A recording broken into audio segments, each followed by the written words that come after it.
Welcome to Real Talk with the Town, where I sit down with the Marana staff to answer your burning questions about our beautiful community. My name is Terry Rozema, and I'm the town manager for the town, so let's get started.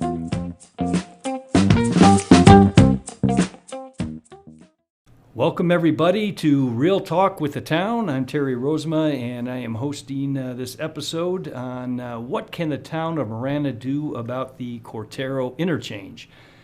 And today I have with me, and I will let him introduce himself, but our Director of Public Works. And Fausto, if you could just go ahead and introduce yourself. Yeah, hello everybody. Fausto Burruel, Director of Public Works, as Terry mentioned. I'm also currently the acting town engineer, so I'm happy to be here, and hopefully I can help answer some questions. Yeah, we joke a lot around here because Fausto has worn so many hats over the last 6 months or so. We've talked about making him the town clerk and the deputy town clerk and adding one responsibility to him after another because he's a man who wears many hats, a jack of all trades. So let's get right into this. I have a couple of quotes. I think these were probably submitted via our webpage, and these are questions that are coming from our citizens, and that's what we're here for, really, to get to the bottom of what are on the hearts and minds of our community, the things that they're questioning, concerns that they have, inquiries that they have. And these two deal with the same topic, and it is, in fact, about the Cortaro Interchange. And this first one says, does the town, in parentheses, council and staff, have any political strength with ADOT or willingness to deal with ADOT to make improvements at Cortaro and I-10? It is the worst looking interchange from the I-19 to Tangerine and one of the busiest. There is no decorative rock or plants, and on and off ramps are in terrible condition, quote unquote. And the other one says, why isn't the city of Marana, well, we're a town, but I get where they're coming from, why isn't the town of Marana requesting ADOT to fix Cortaro intersection and I-10? This needs to be revamped like Twin Peaks. The lights are horrible. Something needs to be done immediately. So that's what's on the hearts and minds of these two residents, at least. And I can tell you from personal experience and talking to people around our community, they aren't the only ones that have this question. So, Fausto, can you tell us a little bit about that interchange, maybe where it started, where it's come to right now, what the plans are for the future? So yeah, Terry, I do appreciate this input from our citizens, our public that drive through. We completely understand their concerns, where they're coming from, and I do appreciate that it appears these two specific questions or concerns do identify that they understand that interchange is not ours. That's one question we do get quite a bit on: what can we do to improve that interchange or the lights or the timing of those? That is something that it is an ADOT infrastructure. So I just wanted to kind of clarify that it is an ADOT facility. However, they do work with us. We do have a good relationship with ADOT. So some of the things that have been done there, we're going quite a few years back in the history. I'm going to interrupt you real quick a minute, Fausto. So a couple of things that you said there. Number one, it's an ADOT facility. What does that mean? Because when people think of facilities, they typically think of buildings. So when you say it's an ADOT facility, what does that encompass with regard to the interchange? In this case, sometimes I use facility as meaning like the infrastructure in place. So the bridge, the off-ramps, the frontage road, the traffic signals tied to that interchange, those are all under ADOT's jurisdiction. They control those. They maintain those.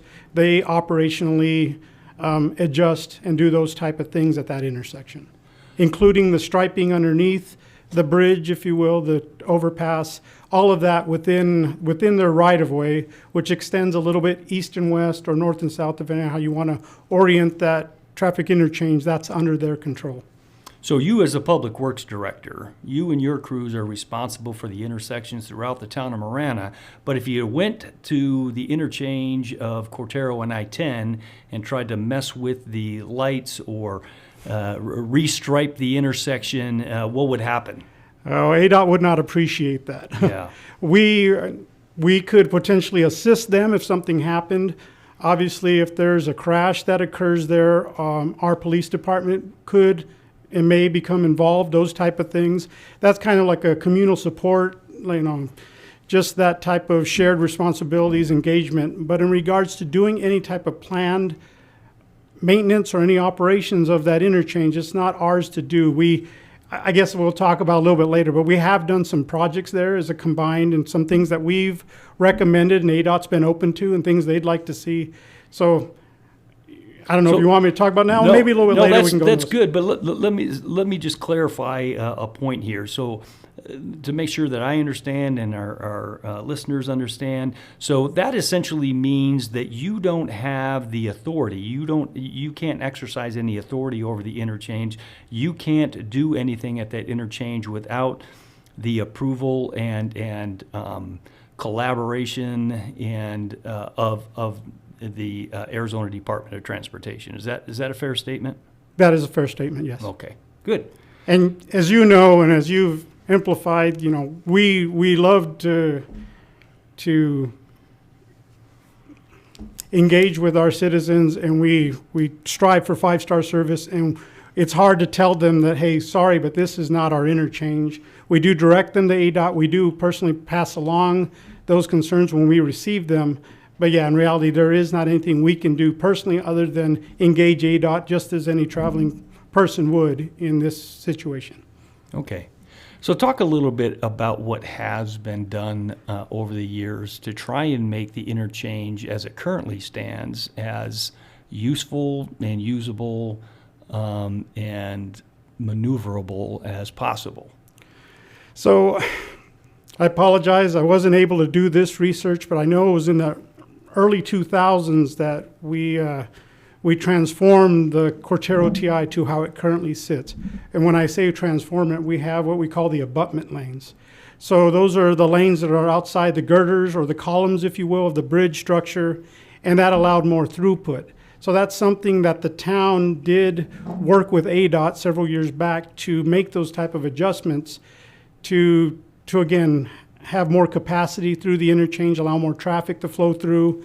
And as we all understand, there is a UPRR railroad right adjacent to that interchange, as we have it, a few of our other interchanges in town, and it makes a difficult situation. When a train comes through, we kind of say all bets are off. Unfortunately, there's not much you can do in that situation. But what can we do for like normal time traffic capacity? So that is one thing that the town did years back, that widened that road from a 2-lane to now the 4-lane with the turn lane, as you see, type of roadway and through the interchange. So that's something that was done quite a few years back to get us where we are now. A couple of the other changes that happened back in 2017 to 2019, the Ina Road TI was reconstructed. As we understand, that was a difficult time for that, those traveling through there, but it's immensely impactful in a good way. Yeah, it's beautiful now, right? Correct. Yeah, It's really, they want Cortaro to look just like that, right? and we do too at some point, whether it looks like that or it has to have a different design. But yeah, that interchange, the Twin Peaks interchange, are both examples of what we're done. So along that timeline, ADOT had actually made some changes on the eastbound off-ramp, which is a lot of the heavy traffic does flow through. They added a secondary left turn, so kind of a dual left turn. One of them was a left through movement. That was done to accommodate a little bit more traffic going through there as taking the Ina Road. So explain what the left through means. What does that mean? When you say left through, what does that mean? So you have dual movements that are allowed. So in this case, you had on the left lane as you're exiting the off-ramp, the left lane had to make a left. The next lane to the right of that could either make a left or continue through either to get back onto the interstate or to go down the frontage road. So that's where we say that left through movement. So that did allow a little bit more left turning, if you will. Instead of before that change was made, they only had the left turn, the one single left turn lane, and they didn't have that other movement allowed.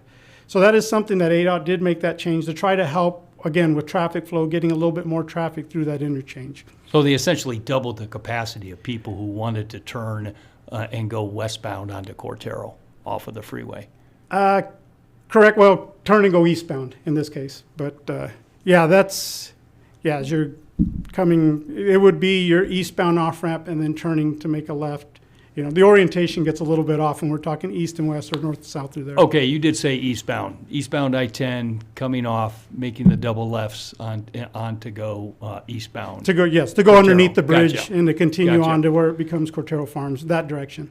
And that's where we have some issues with semis, Correct. right? Yeah, it's something they've done. It's been a little bit of a bane in their existence. They understand that it's difficult to make that movement to accommodate the vehicles underneath the abutment lanes and underneath the columns in the bridge area.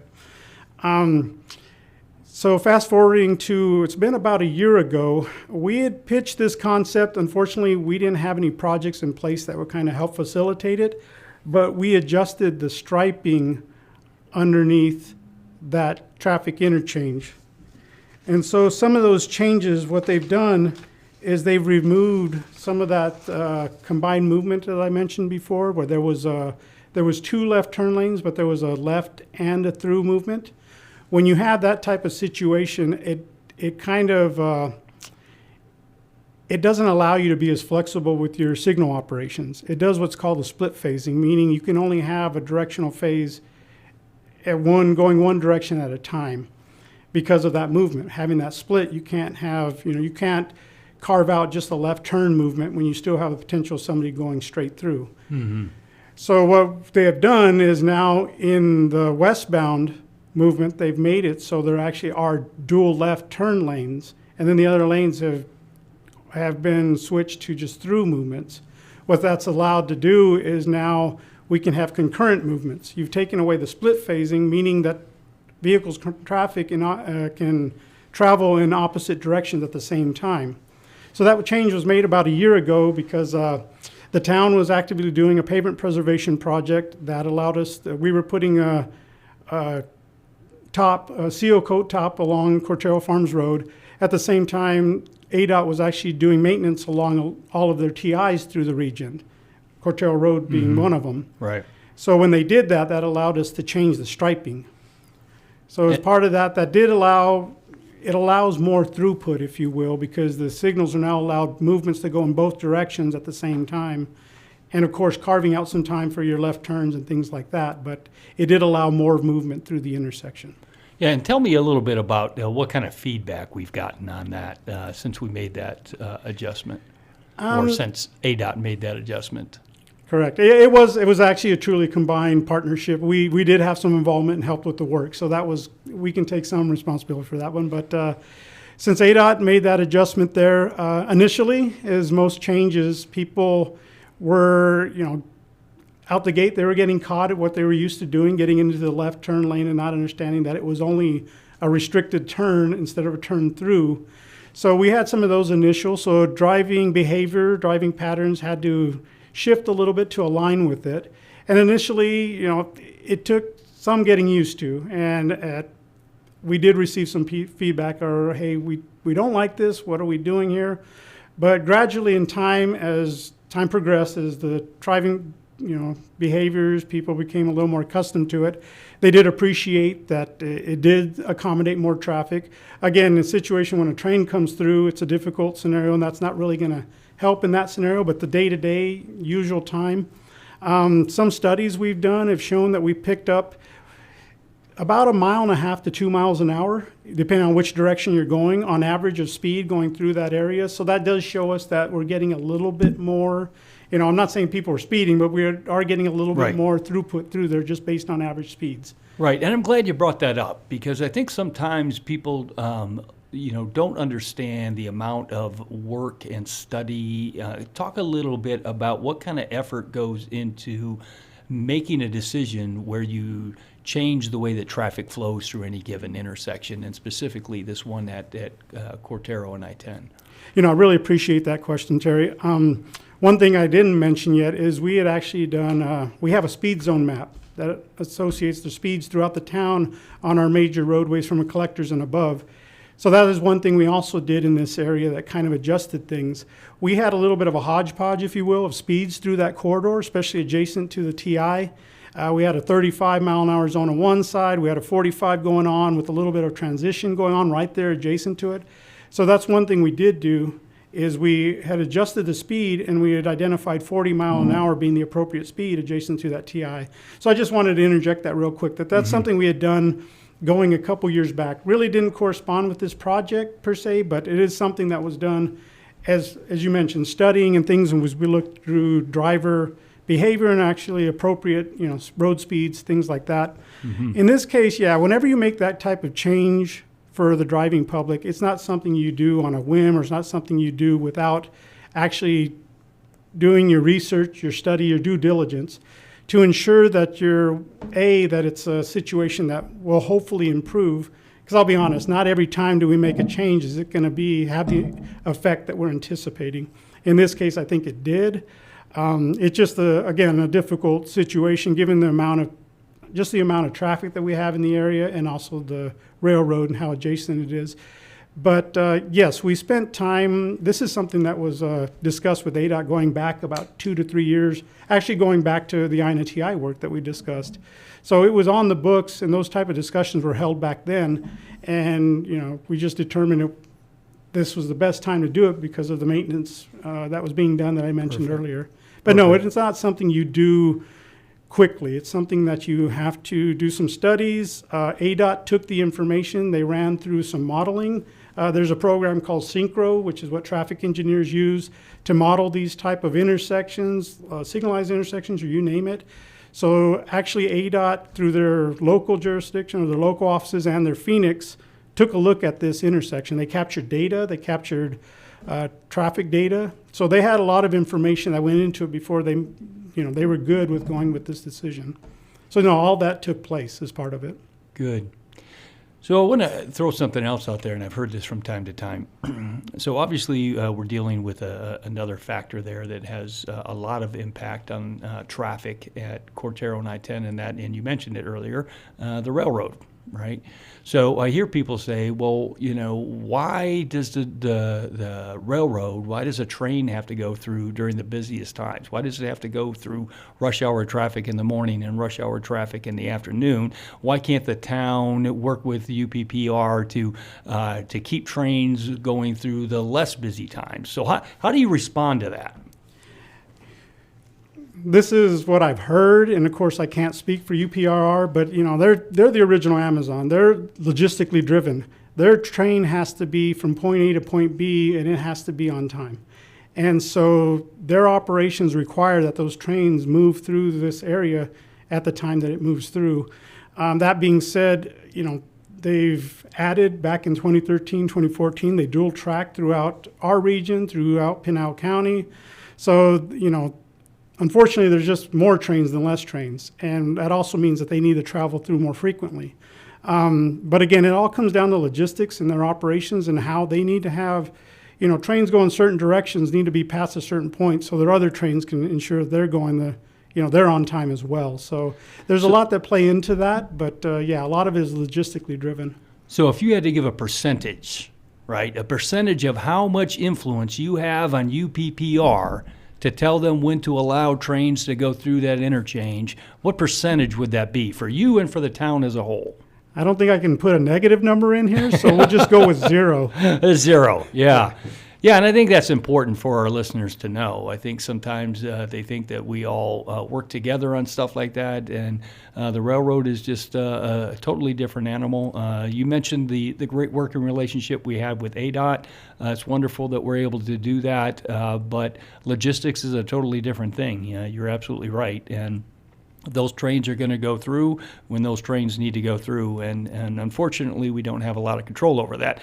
The one area that we can potentially affect that, right, and we did it at Ina and we did it at Twin Peaks, is to do a full-blown interchange. So let's talk a little bit about that, because one of the questions in here actually deals with that. Why doesn't the town talk to ADOT and tell them to do a full-blown over the railroad interchange? So let's talk about, is that something that will happen? Is ever going to happen? Does it make sense? So a couple answers to that question. One being, yes, we have had those discussions. We've talked to them. It all comes down to funding. Obviously, that's a very big factor in this discussion. What's Current- an interchange? Great point. So what's an interchange like that cost? Terry, as you know, prices we've seen recently, it's Right. very, very difficult to give you an estimate at this point in time. Traditionally, 80, maybe 80 million is what we would kind of say would, I think. And we're Heine seeing Road numbers was- at least 1.5 times that, in some cases even 2 times. So We've had some the recent bids math. come in on some of our projects that have been about 2 times what we had estimated, when we started the project. We've seen a lot of escalations of costs recently.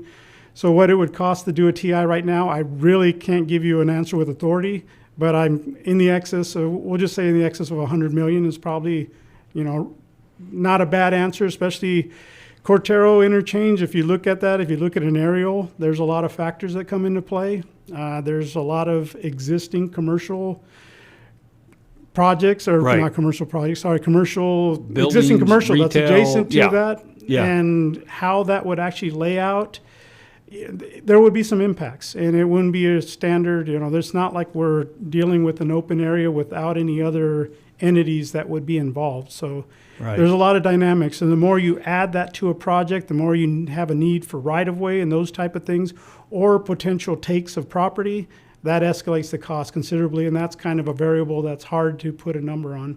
Yeah, and that'd be difficult to calculate right now with the way Cortaro is built out. I mean, you have a significant amount of business that has built up in the last several years on the east side of Cortaro, there with the micro hospital and the Dutch Brothers and the some of the other strip mall stuff. There's a hotel that's going in there. We're hearing about some other potential businesses that want to plant themselves there. So once you start talking about doing a full-blown interchange there, which would be wonderful, there's no question about that.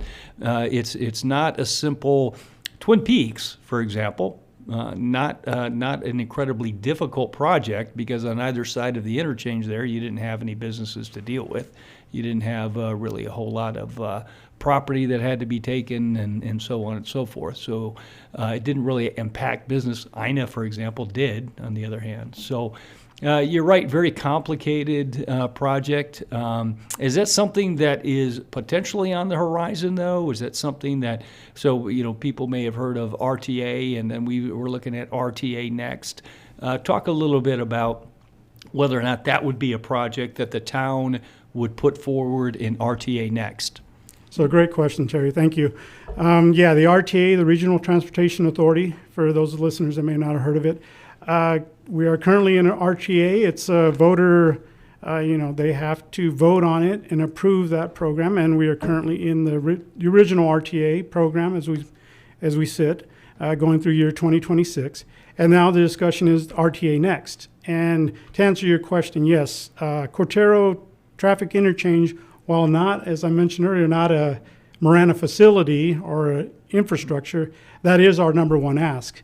We are asking to partner with ADOT and to have that built out as a full-blown interchange, so we no longer have an at-grade crossing. So yes, that is something when going back about 2 years or so, when RTA Next started having discussions and asking the jurisdictions for projects and identify some of their high priority projects, that was one of our number one asks. That was our number one actually at the time. Right. Our number one ask, and what I found quite frankly interesting, Fausto, in some of the conversations I've had at the PEG and RTA meetings, and we recently had a larger group meeting to prioritize projects, and hearing not only from Marana that that's an important project, we're hearing from the people of Oro Valley that that's an important project. We're hearing from the people of the city of Tucson that's an important project. We're hearing from Pima County that's an important project. So I think across southern Arizona, people recognize and understand that interchange is very busy, and there needs to be something done with that.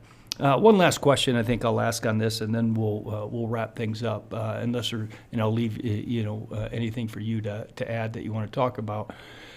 With the way the intersection stands right now, without doing a above grade over the railroad interchange, is the condition of the Cortaro and I-10 interchange, is there any additional improvements that can be made aside from doing a full-blown over the railroad interchange?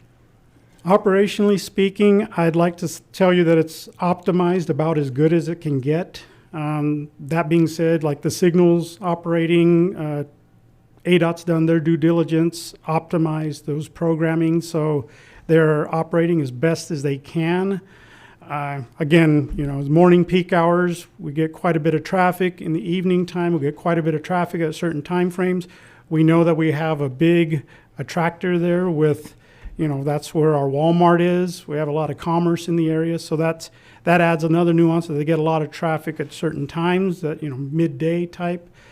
To answer your question, yes, operationally, I believe it is. I know there's been some questions about aesthetics.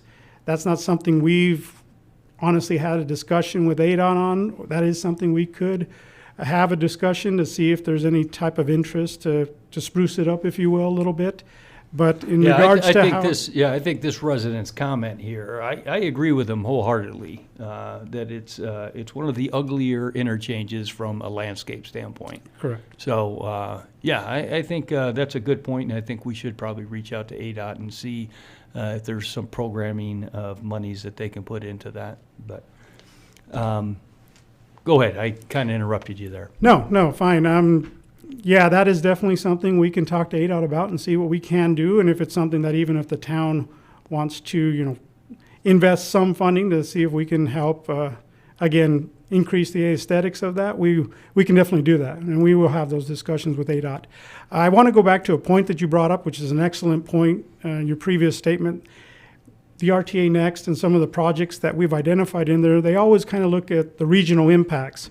Cortaro TI has regional impacts. Absolutely. It's not only Marana, it's Pima County, Oro Valley, City of Tucson, some of their northern limits, and it impacts how the operations of that traffic interchange impacts traffic circulation throughout Marana, but also again Pima County and some of those that are adjacent to I-10. So it's definitely it's one of our huge priorities, number one in the RTA Next, and we understand that getting traffic through that area is of utmost importance.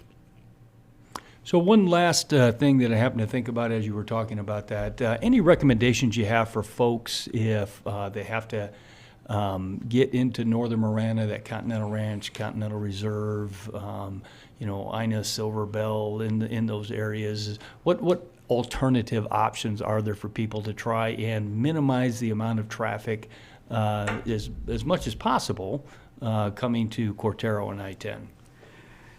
So if you're heading eastbound, so if you're coming from northern Marana and you're heading down towards that direction, Twin Peaks is an excellent traffic interchange to utilize. It'll allow you to circulate east or north, if you will, of that area and to the west. So Continental Ranch, all of those areas. You could also utilize Twin Peaks to get down to Silver Bell area, which currently we have a little bit of construction going on as you go further south. But in that area, it'll let you circulate, get over to Cortaro. On the same thread, if you're leaving the Pavilions area, utilizing, if you're heading northbound, you can utilize Cortaro Road and actually head towards Silver Bell and circulate, especially if traffic looks like it's backed up at the interchange, and go down to Twin Peaks and utilize that as kind of a route that'll get you around. Yeah. Along the same thread, from the other direction, the Ina TI is reconstructed in 19, and it's a great interchange. Two beautiful interchanges that kind of sandwich this one that's correct. Kind of the ugly stepsister there with the, I don't know if I can say that or not. Maybe that's not politically correct. I'm not sure. But, not a very attractive interchange sandwiched between two beautiful interchanges, ones that function really well. So your advice would be, where you can, try to make use of those beautifully constructed, well-flowing interchanges to circulate into the places you need to go west and of the west of the I-10 and even east of the I-10 for that matter. Correct. And, there's obviously putting people on surface roadways, but we have pretty good arterial roadways in that around that corridor. So it's definitely an option to utilize those routes. And then you can, as you mentioned, well-functioning traffic interchanges, new.